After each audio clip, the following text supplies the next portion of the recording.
بسم اللہ الرحمن الرحیم بسم اللہ الرحمن الرحیم الحمدللہ رب العالمین والصلاة والسلام علی سید الانبیاء والمرسلین وعلی آلہ وصحبہ اجمعین۔ السلام علیکم ورحمۃ اللہ وبرکاتہ۔ عزیز طلبہ، آج ہم المرقات کا سبق نمبر 93 پڑھیں گے اور ہمارے آج کے سبق کا عنوان ہے مغالطات سوریہ کا 8واں سبق ہے۔ آئیے پہلے ہم آج کے سبق کی عبارت اور اس کا ترجمہ سماعت کرتے ہیں۔ وَمِنَ الْمُغَالِطَاتِ الْمَشْهُورَةِ قَوْلُهُمْ لَا يُمْكِنُ تَحْصِيلُ مَجْهُولٍ لِأَنَّ ذَلِكَ الْمَجْهُولَ إِذَا حَصَلَ فَبِمَ يُعْرَفُ أَنَّهُ مَطْلُوبُكَ فَلَا بُدَّ مِنْ بَقَاءِ الْجَهْلِ أَوْ وُجُودِ الْعِلْمِ قَبْلَهُ حَتَّى تَعْرِفَ أَنَّهُ هُوَ وعلى التقديرين يمتنع تحصيله، أما على الأول فالاستحالة معرفته، وأما على الثاني فالامتناع تحصيل الحاصل،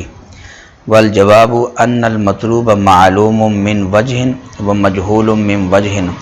فبعد حصول المجهول يعلم بالوجه المعلوم المخصص أنه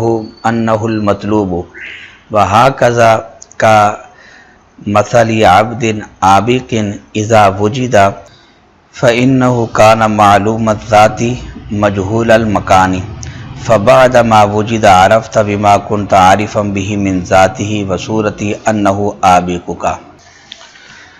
اور مغالطات مشہورہ میں سے ان کا یہ قول ہے کہ مجہول کی تحصیل ممکن نہیں ہے، کیونکہ وہ مجہول جب حاصل ہوگا تو کس شے سے پہچانا جائے گا کہ وہ آپ کا مطلوب ہے، لہٰذا جہل کا باقی رہنا اور حصول سے پہلے علم کا ہونا ضروری ہے، حتیٰ کہ آپ پہچان سکیں کہ بے شک یہ وہی ہے، اور دونوں تقدیروں پر اس کی تحصیل ممتنع ہے۔ بہرحال پہلی تقدیر پر تو اس لیے کہ مجہول کی معرفت محال ہوتی ہے، اور بہرحال دوسری تقدیر پر تو اس لیے کہ حاصل کی تحصیل ممتنع ہے، اور جواب یہ ہے کہ مطلوب من وجہ معلوم ہے اور من وجہ مجہول ہے، تو مجہول کے حاصل ہونے کے بعد مجہول جانا جائے گا اس وجہ سے جو کہ معلوم ہے، جو تخصیص کرے گی کہ بے شک یہ مطلوب ہے۔ اور یہ جیسا کہ بھاگا ہوا غلام کہ جب وہ پایا جائے تو بے شک وہ اس کی ذات معلوم ہے، مکان مجہول ہے، تو اس کے پائے جانے کے بعد آپ پہچانیں گے اس کے ساتھ کہ جس کے ساتھ آپ اس کو پہچانتے تھے، یعنی کہ اس کی ذات اور اس کی صورت سے کہ بے شک یہ آپ کا غلام ہے۔ سبق کی عبارت اور اس کا ترجمہ سماعت کر لینے کے بعد آئیے اب ہم سبق کی وضاحت کی طرف چلتے ہیں۔ وَمِنَ الْمُغَالِطَاتِ الْمَشْهُورَةِ، یہاں سے مصنف مغالطات سوریہ میں سے 15واں مغالطہ بیان کرتے ہیں، اور یہ مغالطہ مشہور مغالطہ ہے، اور مغالطہ یہ ہے کہ کوئی یہ کہے کہ مجہول کی تحصیل ممکن نہیں ہے، مجہول کو حاصل نہیں کیا جا سکتا، اور اس کے اوپر وہ دلیل یہ دے کہ جس مجہول کو حاصل کرنا آپ کا مطلوب ہے وہ مجہول تحصیل سے پہلے ضروری ہے کہ یا معلوم ہو یا مجہول ہو، کیونکہ اگر تحصیل سے پہلے وہ معلوم نہ ہو تو تحصیل کے بعد کیسے پتہ چلے گا کہ یہ وہی مجہول ہے جس کو آپ حاصل کرنا چاہتے ہیں، جو آپ کا مطلوب ہے۔ تو اس لیے تحصیل سے پہلے مجہول یا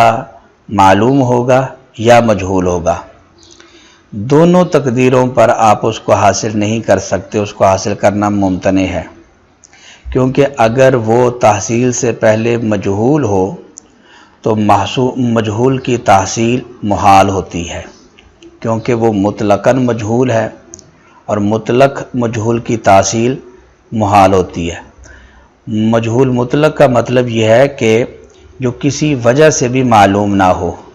یعنی نہ آپ اس کا نام جانتے ہیں، نہ رنگ جانتے ہیں، نہ شکل جانتے ہیں، نہ ذائقہ جانتے ہیں، کسی وجہ سے بھی آپ کو شے معلوم نہیں ہے، تو یہ مجہول مطلق ہے،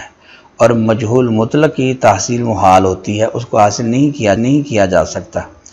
مثلا آپ کسی دکان پر جاتے ہیں اور آپ جس کو حاصل کرنا چاہتے ہیں وہ آپ کو معلوم ہی نہیں ہے، مجہول ہے، نہ آپ کو اس کا نام پتہ ہے، نہ آپ کو اس کا رنگ پتہ ہے، نہ آپ کو اس کا ذائقہ معلوم ہے، نہ یہ کہ وہ شے کیسی ہے، دکھائی کیسی دیتی ہے، کسی وجہ سے بھی آپ کو معلوم نہیں، تو آپ اپنے ایسے مطلوب کو دکاندار سے حاصل نہیں کر سکتے، تو مجہول مطلق کی تحصیل محال ہے۔ لہٰذا اس شک کے اوپر کہ تحصیل سے پہلے اگر مطلوب مجہول ہو تو اس کو حاصل نہیں کیا جا سکتا، اس کو حاصل کرنا ممتنع ہے۔ اور اگر ہم دوسری شک لیں کہ تحصیل سے پہلے وہ معلوم ہے تو پھر بھی اس کی تحصیل محال ہے، کیونکہ پھر تحصیل حاصل کی لازم آئے گی، اور حاصل کی تحصیل یہ ممتنع اور محال ہوتی ہے۔ لہٰذا خلاصہ یہ ہے کہ مجہول کو حاصل کرنا یہ ممتنع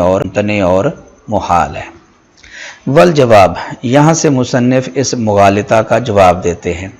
جواب یہ ہے کہ جو ہمارا مطلوب ہے، جس کو ہم حاصل کرنا چاہتے ہیں، نہ تو وہ من کل الوجوہ مجہول ہے، حتیٰ کہ مجہول مطلق کی طلب لازم آئے، اور نہ ہی وہ من کل الوجہ معلوم ہے، حتیٰ کہ تحصیل حاصل لازم آئے، بلکہ ہمارا مطلوب من وجہ معلوم ہے اور من وجہ مجہول ہے۔ تو جس وجہ سے مجہول ہے اس وجہ سے ہم اس کو حاصل کریں گے تو تحصیل حاصل لازم نہیں آئے گی، اور جس وجہ سے معلوم ہے حاصل ہو جانے کے بعد ہم اس وجہ سے پہچان لیں گے کہ یہ وہی ہمارا مطلوب ہے جس کو ہم حاصل کرنا چاہتے ہیں۔ وَهَذَا كَمَثَلِ عَبْدٍ عَابِقٍ، یہاں سے مصنف اس کی ایک مثال دیتے ہیں، جس طرح کہ کوئی گھوڑا غلام ہو، بھاگا ہوا جو بھاگ گیا ہے، تو آپ کو آپ کے غلام کی ذات، اس کی صورت کا تو پتہ ہے کہ اس کی ذات کیا ہے، صورت کیا ہے، آپ ذات سے اور صورت سے اس کو پہچانتے ہیں، لیکن اس کا مکان مجہول ہے کہ وہ اس جگہ کہاں ہے، اس کی جگہ کے بارے میں آپ نہیں جانتے۔ تو جب وہ مل جائے گا تو آپ اس کی ذات اور صورت سے پہچان لیں گے کہ یہ وہی آپ کا غلام ہے۔ تو یہاں نہ تو تحصیل حاصل لازم آ رہی ہے، کیونکہ آپ کو اس کے مکان کا پتہ نہیں تھا، تو آپ اس کو مکان کے اعتبار سے تلاش کر رہے تھے، اور نہ ہی مجہول مطلق کی طلب لازم آ رہی ہے، کیونکہ آپ اپنے غلام کی ذات اور صورت کو پہچانتے ہیں۔ عزیز طلبہ، یہ تھا ہمارا آج کا سبق۔ آج کے سبق کے اندر ہم نے 15واں مغالطہ سوریہ، جو کہ مشہور مغالطہ تھا، اس کو سمجھا۔ امید کرتے ہیں کہ آپ آج کا سبق سمجھ گئے ہوں گے۔